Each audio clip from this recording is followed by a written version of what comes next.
What's up, y'all? This is Glizzy, and this Barberson TV. And today, we got the GQ story. If y'all know who GQ is, that's my best friend. And I'm going to tell y'all this story. This is about how we met and how he passed away. I'm going to give y'all some good times and some bad times. I'm going to try to keep it as clean as I can keep it. So, alright. When I was 6, I got a godmother named A and B. They twin sisters. And A and B is GQ's aunts. So my mother from Waller Place, A and B from Waller Place. So when my mother had me as a child, growing up, B and them used to babysit me. So them babysitting me, they nephew, GQ, lived on the same side of town as my mother moved on that side of town. And they told my mother, if Ann ain't got no friends, all they got to do is walk up the street, call up the street. He can hang with his cousin. So my mother took me to Miss Celeste, that's GQ mother. And I met GQ that day. I probably was like 5 years old. So I played for Watkins Recreation Center, like the football team at 6. GQ played for him too. So we played football together. I started hanging in the neighborhood. I hung with him every day, till the day he passed away. I hung with him all the way to the day he passed away, like 20-some years. So that became my best friend, like my closest friend in the world. Like there's nobody in the world closer to me than that guy. Like I know all his secrets, he know all mine. Like it ain't nothing I can hide from him. Like when we beef, they be like unreal. Like y'all don't even know me and GQ get into it. It's like they be unreal. They be the most turned up, silentest beefs ever. But they don't end up in fights or like nothing like that. Hey, y'all don't know GQ just jacked me up a couple times because I let him jack me up. I just let him feel like, I don't know, I really could have beat him up. He know I could beat him up. Like, this is my best friend. I could talk about him. This ain't knocking. This is my best friend. I could talk shit about him. Like, he jacked me up one day. I told him, he was high. He was off the boot. He jacked me up one day. I told him, I said, bro, we both know I can beat you up, bro. Why is you doing this? He let me go. Because I think he realized, like, like, bro, we both know I can beat you up, bro. Like, you can't fight. Like, he can't fight. One thing about him, he can't fight. I ain't say he won't fight. He will fight anybody. There's nobody he won't fight. He can't fight, though. Like, it's certified written in history. He can't fight. Like, he'll drop buckets, but he can't fight. But, long story short, so we get back to it, that's my best friend. Long story short, we hanging out every day. All right, so now fast forward to, like, fast forward to we 14 years old. We played football all the way till we was about 13. We was running recreation football and all that about 13. I'm going to say 13 years old. 13 years old when he started doing this thing, the streets. He started introduced to the streets, like he started getting into the street life. He was way ahead of me. He was 5 years ahead of me. It took me 3 years to know to like look around and see what really was going on. So on his 14th birthday, I remember this. It was some girl that he talked to. I ain't gonna say her name, but some girl he talked to, and she was giving him $200 for his birthday. And he was going outside to get the money. And as he was going outside to get the money, the $200, he told me, bro, hold these 2 bags. I'm about to go get this money for my birthday from the girl. So I just looked at the 2 bags. I set them right there. I'm on this couch in his house. He came back. He got $200 from the girl. He like, bro, help me count this. Let me sort this out. This man had 2 trash bags full of money. He was 13, no, he was 14 years old. I never seen nothing like this in my life. This is when life hit me. Like, what are you doing? Like, I think GQ the reason I stopped playing football, to be honest, now that I think about this moment. Because, like, when I seen he had that money, I went in, bro. I don't care what you doing, but this the side note that y'all don't know. I've been watching this man go in and out the building, this building. He just walk in, come out. I don't know what he doing. He just walk in, come out for 3 years. Like, from 13 to 16, he just doing that. I never knew what none. I'm just, bro, people walking these buildings all day. I don't know. I'm just thinking playing wall tag at this point. Y'all put the paint with it. Y'all get with these. Boom, boom, boom. So now he got 2 trash bags of money.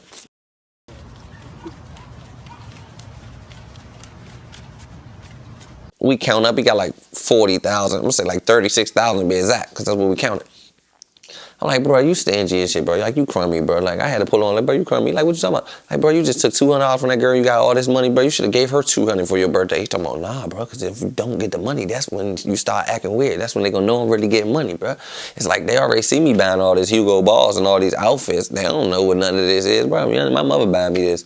Now I don't need $200. Yeah, I need $200 at all times. I'm like, I get it. So now that's why I got that from GQ, the man. You could just look like whatever. They'll walk straight past you the whole time. You got everything. They only robbing the people that I want to look like money. They only attacking the people that are always talking this money stuff. You can look broke there and walk. You blend in. It's chameleonaire season. Just blend in. So boom. That's one thing. That's just one story we had. He been getting money. There's nobody in my neighborhood can cover for him. Like, the neighborhood ain't been the same since he passed away. It'll never be the same. He took the heartbeat out the junk.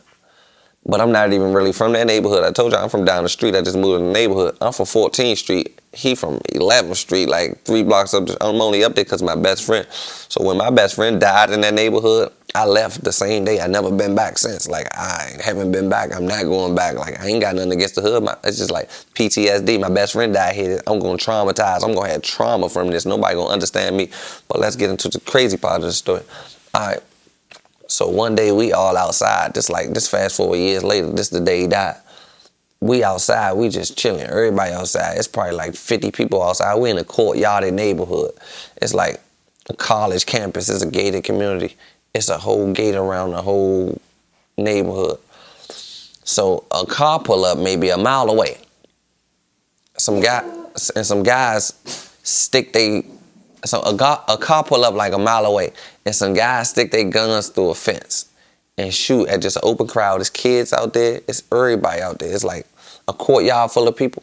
So when they fire these guns, they don't know who they hit, who they shot, who they seen, nobody. I was outside. They said it was for me. That's what the FBI said. I'm going to get to that later on in the story. So I'm outside. I don't know what it is. I'm just thinking regular day in the hood. I hear gunshots. Boom, boom, boom, boom, boom. I don't know where the shooters at. I don't know where the gunshots came from. It was like you heard it, but you didn't see it. It was that far. Nobody seen no shooters. Only way we seen the shooters, or I seen the shooters and knew that somebody really was shooting like towards us. I thought it could happen down the street. I didn't know. Because a YouTube video came out on YouTube like after the scene, like a crime scene video YouTube, and we seen a car and where they was parked at and how far they shot away. Bro, they shot so far away, I knew they couldn't get me. Like, that was not for me. Like, if they saying that was for me, that was not for me. They shot so far away, they couldn't have got me from right there. I don't know what they lucked up. It was lucky though. Like, I can't knock it because they still got my best friend. That's just as good as me. That's just as good as me. So it's like, there's no good in this story at all. So it's just weird to me though. But so they lucked up. Long story short, GQ get hit. So as the shots going off, everybody's running. It's a trash can out there in the middle of this courtyard. This trash can got a pathway that leads you all the way to the other end of the courtyard. Once you go to the other end of the courtyard, it's a building that cut the way off that they shot. They can't even see you, shoot you, or be by you or nothing. I'm already right there. So now people running straight. I'm right here. People running straight. They running straight. As they running straight, the bullets going off. I heard all the bullets stop. I didn't hit nobody. I didn't see nobody bleed. Nobody shot. It's just endless people running. I can't really see. The last person come around the trash can is GQ, and he hit. He got shot one time. They might have let off 30, 40, 60 rounds. He got shot one time and only take one lucky bullet. That's what throws me off about the streets. That's what about that day, bro. Like, I don't know which way GQ ran. I think GQ ran the way they were shooting through a fence. I think GQ ran towards the fence they were shooting at, because I don't know. I never seen it. I didn't see anything. I didn't see no shooters. I didn't see GQ get shot. I didn't see nothing. I just seen the aftermath. I heard it. So now I'm at this trash can. This trash can separates the other side of the complex. But I'm at the trash can, so I don't see what happened. So everybody running past, they cool. Everybody getting in cover, they ducking, boom. The shot stopped. GQ run past last. He holding his side. He say, I'm hit, bro. He bleeding from his mouth. So now I'm having a conversation with him. I'm like, sit down. They like, man, all right, lay down. So now he laying down. We having a whole conversation. So now I'm talking to GQ. GQ tell me, I can tell you he passed away now. It ain't even incriminating. And the guys got time for it. I don't even know who the guys was, but they got locked up in charge. I read an article. The guys got locked up in charge. My lawyer contacted me because whoever got locked up for something. I'm going to tell you why he contacted me, though. So now I'm at GQ. I'm over top of GQ. I'm talking to him. He talking to me. All he keeps saying is, bro, I'm about to die. I'm about to die. I'm like, nah, bro, you not about to die. And the reason I'm telling him he not about to die is because I'm going to fast forward real quick. I'm going to talk real fast.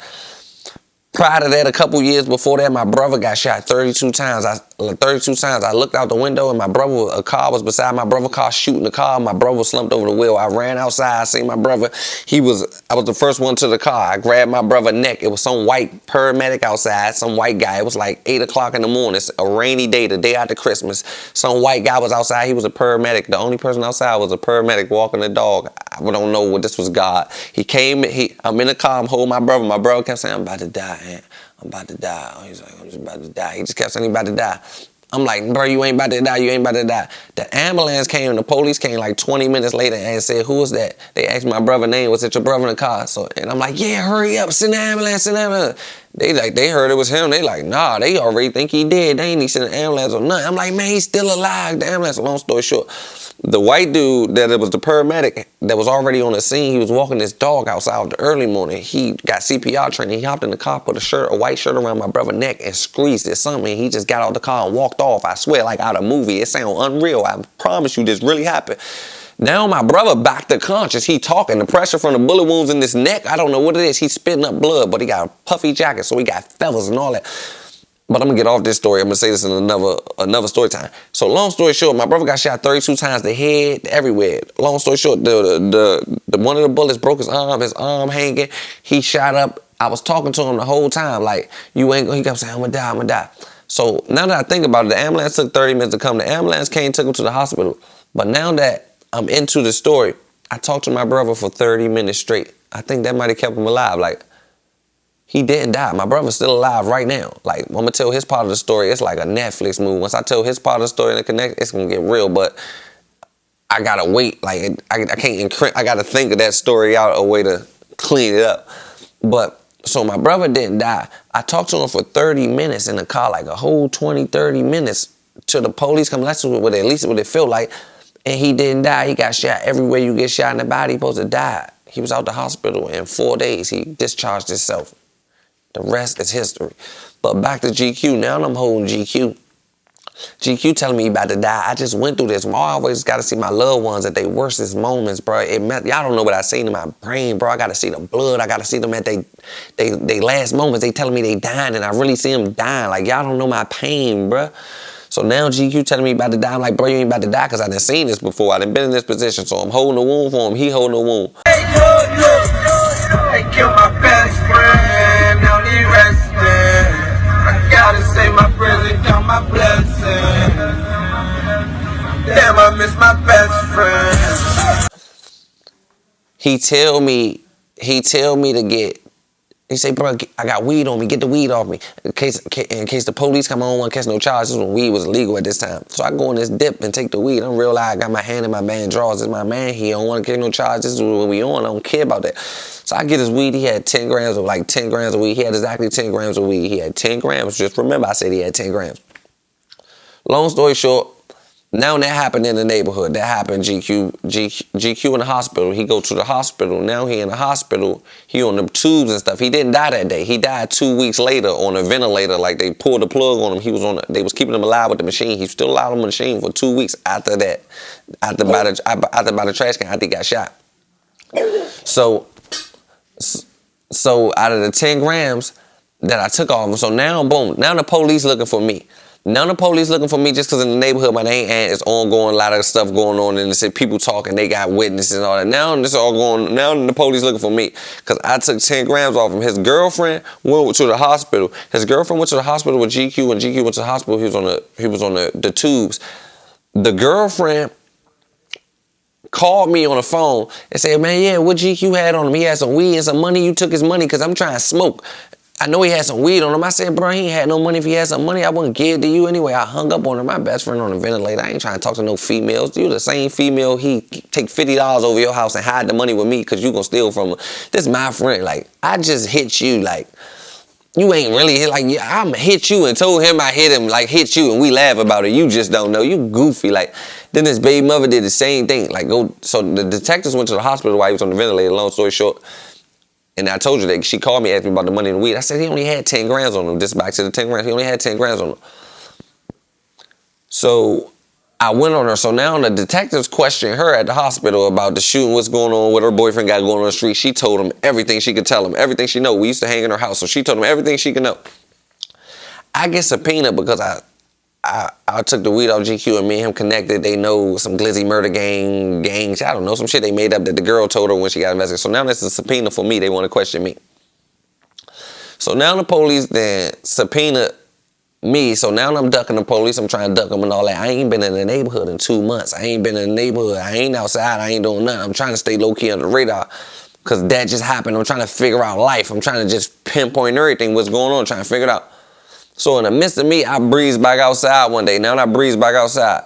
So now when I'm outside, the police just run down on me out of nowhere. My first day back outside, they lock me up. They don't lock me up and take me to jail. They lock me up and tell me I got a subpoena warrant. I don't know what that is, something. So they take me down to 555 building. So I'm in the 555 building, and they tell me, yeah, I want to ask you some questions about Carl Hardy murder. You had the right to remain silent, anything, something, you get a lawyer, something.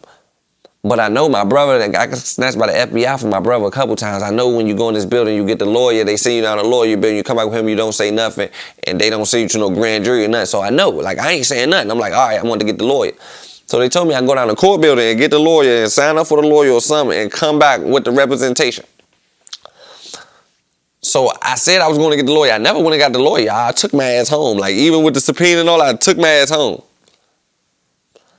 I'm moving around again. Then they catch me again. Like, they caught me again. Like, lock me up. They held me. They ain't held me for one day, but they held me longer this day. They took me down the get book joint, and a nigga came and got me in the suit and took me to another building, and they sat there and held me and asked me questions. I said I want to get the lawyer. They told me I couldn't go get the lawyer because I just lied like that time, so they told me the lawyer gonna come. The lawyer didn't come. So they couldn't find a lawyer for me. So they made me sign a paper that subpoena John with my name on it that I'm going to come back tomorrow and they're going to have representation for me. They came back tomorrow, and tomorrow I picked the representation. I had the representation. Now I got the lawyer. I never said nothing to this time. They don't even know my name yet. They know what they know from the girl or whatever they know, but I ain't said nothing to them. So now my lawyer and they're like, my client ain't going to say nothing, but if y'all want to say something to him, we willing to listen because he don't know why he keep getting dragged out of here. It's 9 o'clock in the morning. They gonna tell me I got some money on my head. Some guys, something with a little girl, something happened with a little girl passed away. Some guys, the FBI went through their phones, checked their text messages. They had messages of that. Some guys were supposed to kill me. They told them, go get the guns. You know where he at, go get them, Aunt Glizzy, something in that area. So I'm like, if they got somebody, so now my lawyer tell him my client don't know nothing about that. He ain't got nothing to say. They like, all right, boom, we can end this interview. It's nothing else to say. So now the nigga with the pen in the pad put the pen in the pad down, and the nigga gonna tell me, yeah, this off the record. If somebody gonna come in here and kill you, you don't want to tell for your friend. Like, you don't want his mother. His mother gonna be mad at you. You know it's killers. I'm like, if it was money on my head or somebody was gonna do something, I walked in here 9 o'clock in the morning by myself. Like, nobody dropped me off. I think I Ubered there. I might have walked. My mother lived up the street from the court building. I literally might have walked. I don't even know how I got there. I didn't take no extreme measures to get there though. So, boom. Now they talking about somebody put some money on my head. I'm thinking like, all right, cool. I'm like, I don't know the people. I don't know. So they showed me some pictures of some people. I don't know these people. I never seen these people as we walking out. Like, you don't know these people? I'm like, nah, I never seen them people. I'm walking out. Now I'm gone.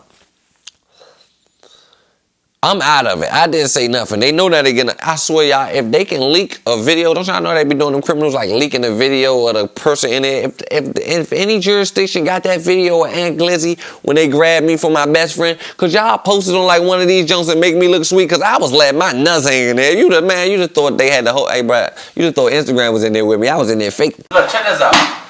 I'm one of the realest niggas left out here. You think I'm about to miss my chance becoming a real nigga by telling you who really did it?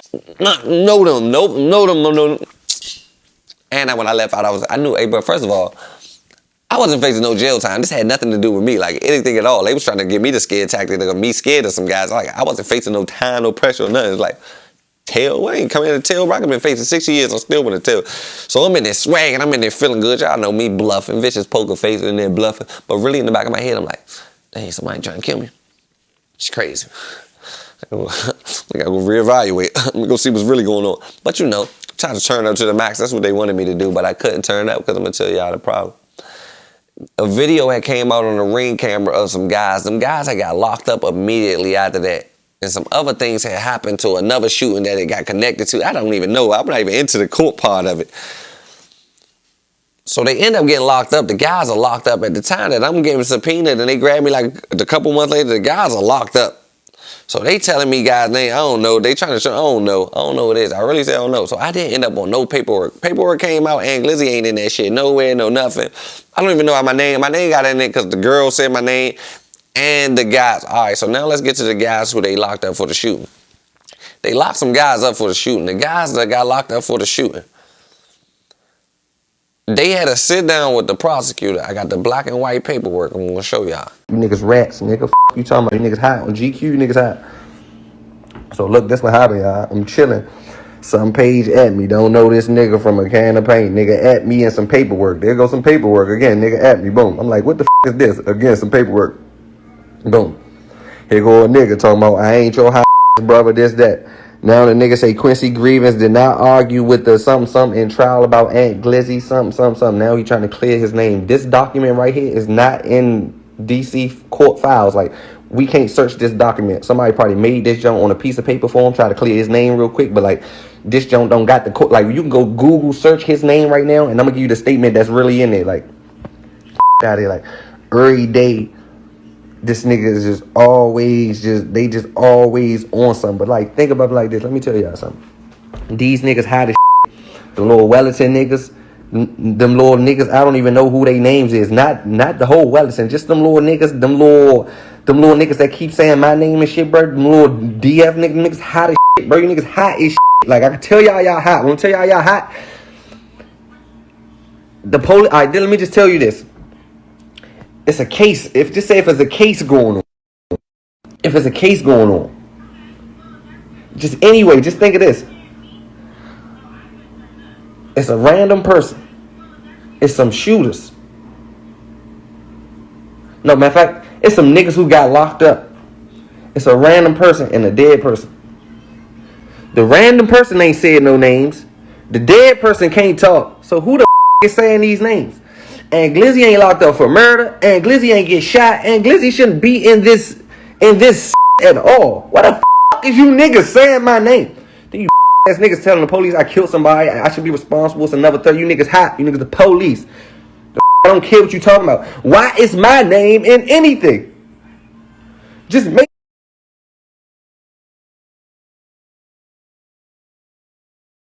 it make sense. I ain't tell the police my name. GQ dead. So who the told him my name? The y'all keep not making it make sense. Y'all just shut the up. I thought it was that you had the right to just be quiet. Don't say nothing. You niggas real live in there talking. Like, how niggas. And I got statements y'all made, though. Like, I got the statements. I'm like, come on, bro. Like, who the can tell the police this? Like, first of all, read this, though, y'all. How the police know this?